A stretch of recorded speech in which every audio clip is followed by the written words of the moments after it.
You ask Tiger to calculate. This deals with linear inequalities with one unknown. The final result is k equal or greater than -19/2 equal or greater than -91/2. Let's solve it step by step. Swap sides.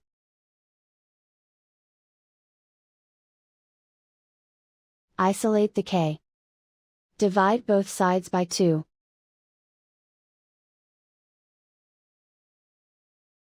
Simplify the fraction.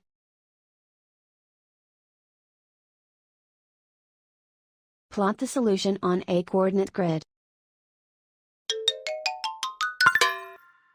And so the final result is k equal or greater than -19/2 equal or greater than -91/2.